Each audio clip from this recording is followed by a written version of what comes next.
ಬಿಜೆಪಿಯವರು ಮಾತಾಡಿದಂತ ಸಂದರ್ಭದಲ್ಲಿ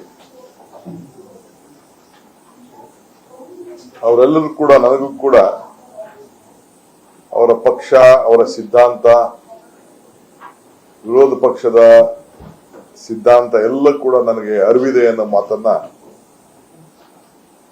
ಅವರಿಗೆ ಕಾಲೆಳೆದೆ.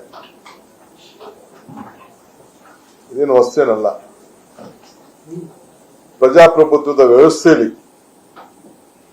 ಸಂಸದೀಯ ವ್ಯವಸ್ಥೆಯಲ್ಲಿ ನಾನು ಅಸೆಂಬ್ಲಿಲೇ ನನ್ನ ಆಚಾರ ವಿಚಾರಗಳನ್ನು ನಾನು ಮಾತಾಡಿದ್ದೆ.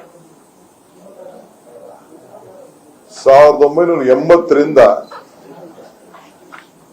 79ರಲ್ಲೇ ಸತತವಾಗಿ ವಿದ್ಯಾರ್ಥಿ ನಾಯಕನಾಗಿ ಕಾಂಗ್ರೆಸ್ ಪಕ್ಷದಲ್ಲಿ ಗುರುತಿಸಿಕೊಂಡು, ವಿದ್ಯಾರ್ಥಿ ಸಂಘಟನೆಯಲ್ಲಿ ಗುರುತಿಸಿಕೊಂಡು ಕೆಲಸವನ್ನ ಮಾಡ್ಕೊಂಡು ಬಂದವನು. ನಾನೇನು ಹೊಸದಾಗಿ ಪಾರ್ಟಿ ಸೇರಿದವನೆಲ್ಲ, ಯಾರಿಂದಲೂ ಪಾಠ ಕೂಡ ನನಗೆ ಅವಶ್ಯಕತೆ ಇಲ್ಲ. ಇಂದಿರಾ ಗಾಂಧಿಯವರ ಸತ್ ದಿನ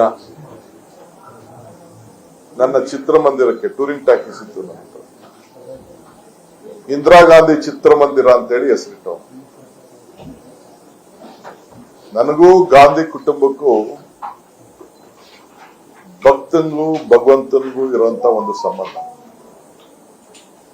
ಆ ಭಾವನೆ ಮೇಲೆ ಗಾಂಧಿ ಕುಟುಂಬದ ತ್ಯಾಗ, ಅವರ ಇತಿಹಾಸ, ಅವರ ಬಲಿದಾನ, ಅವರ ಆಡಳಿತ, ಅವರ ಆಶೀರ್ವಾದ ಇವೆಲ್ಲ ಕೂಡ ಪಡ್ಕೊಂಡು, ಅವರ ಮಾರ್ಗದರ್ಶನವನ್ನು ಪಡ್ಕೊಂಡು ರಾಜಕಾರಣವನ್ನು ಮಾಡ್ಕೊಂಡು ನಾನು ಬಂದಿದ್ದೇನೆ. ಇವತ್ತು ನಾನು ಸಾಂದರ್ಭಿಕವಾಗಿ ನಾನು MA ಪೊಲಿಟಿಕಲ್ ಸೈನ್ಸ್ ಸ್ಟೂಡೆಂಟ್. ಯಾವಾಗ ಪೊಲಿಟಿಕಲ್ ಸೈನ್ಸ್ ಮಾಡಿದೆ?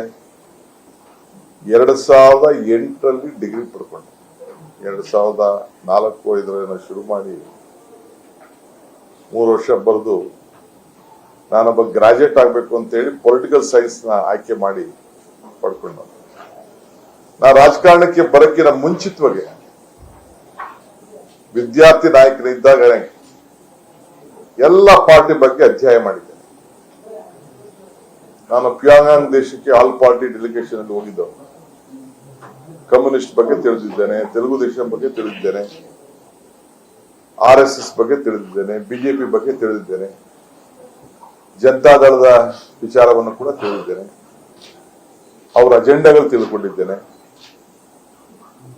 ಯಾವುದೇ ಪೊಲಿಟಿಕಲ್ ಪಾರ್ಟಿ, ನಾನು ಕೇರಳಗೆ ಒಂದು 3-4 ವರ್ಷದಿಂದ ಮುಸ್ಲಿಂ ಲೀಗ್ ಯೂತ್ ಕಾನ್ಫರೆನ್ಸ್ ಕೂಡ ಹೋಗಿದ್ದೆ.